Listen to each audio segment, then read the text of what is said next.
सच्चो सतराम। कृपया इस चैनल को सब्सक्राइब करें और बेल आइकन को प्रेस करना ना भूलें। धन्यवाद। सच्चो सतराम। जॾहिं कोई ॿार पैदा थींदो आहे त उनजो दिलि ऐं दिमाग़ ॿई गॾु गॾु वधंदा आहिनि।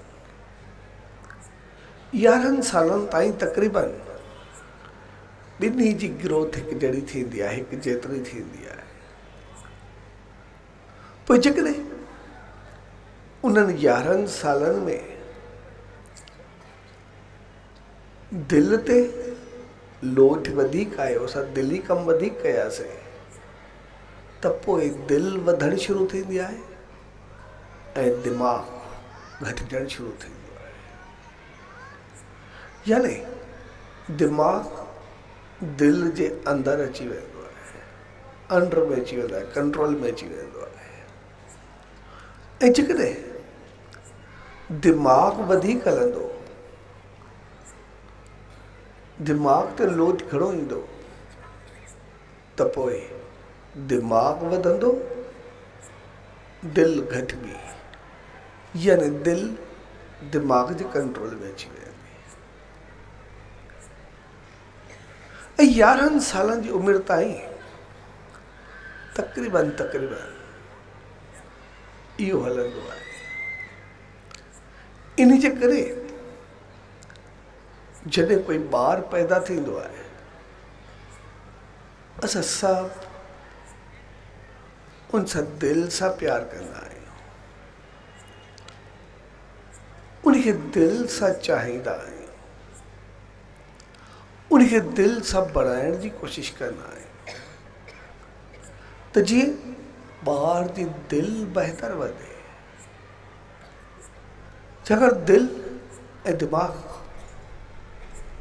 ॿिन्ही जो कमु अलॻि अलॻि हूंदो आहे। दिलि हमेशह चङाई ऐं बहितरी तरफ़ वधंदी आहे। इन जे करे कोई बि चङो कमु उहो दिलि सां मनसूब कयो वेंदो आहे, उहो दिलि सां लॻापियो वेंदो आहे। जीअं कंहिंजो प्यारु हुजे, असां चवंदासीं दिलियूं मिली वियूं अथनि, कॾहिं न चवंदासीं दिमाग़ मिलिया अथनि। प्यारु हमेशह दिलि प्यार जो गहवारो थींदी आहे। कंहिंजी ख़ुशी ॾिसी करे असांखे ख़ुशी थिए त चवंदासीं दिली ख़ुशी थी अथसि, कॾहिं न चवंदासीं दिमाग़ी ख़ुशी थी अथसि। कंहिंजी तकलीफ़ ॾिसी करे असांखे ॾुख थिए, चवंदासीं दिली सदमो पहुतो अथसि, दिली ॾुख थियो अथसि, कॾहिं बि न चवंदासीं दिमाग़ी ॾुख थियो अथसि। हर जेको ई चङो कमु हुजे उहो दिलि सां वास्तो रखंदो आहे। ऐं जेकॾहिं कोई ग़लति कमु थींदो, कंहिंसां ग़लति वहिंवार थींदो, कंहिंसां ग़लति हालत थींदी, त चवंदासीं शैतानी दिमाग़ अथसि, कॾहिं न चवंदासीं शैतानी दिलि अथसि। तंहिंजे करे दिलि हमेशह प्यार, मोहबत, चङाई ऐं बहितरी जो गहवारो हूंदो आहे। ऐं जेकॾहिं उन्हनि 11 सालनि में दिलि वधी, त पोइ सॼी उमिरि इंसानु चङो रहंदो। ऐं जेकॾहिं उन्हनि 11 सालनि में दिमाग़ ज़ोर पकड़ियो, त पोइ दिलि दिमाग़ जे कंट्रोल में अची वेंदी, यानी मनमानी ऐं पंहिंजी मर्ज़ी उहा हावी पइजी वेंदी। ऐं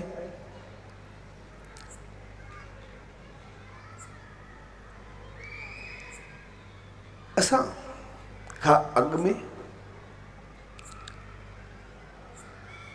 जेके वॾा हुआ उन्हनि जी दिलि ज़ोर हुई, उन जी दिलि वधीक मज़बूत हुई ऐं जेके पाण थियासीं उहे विच थरा, जहिड़ी दिलि तहिड़ो दिमाग़, ॿई हिकु जहिड़ा। ऐं जंहिं दौर में असां गुज़रूं था, ॿारनि जो दौर, उहो दिमाग़ वारो दौर आहे। ऐं अञा अॻिते ॾिसजे छा थो थिए।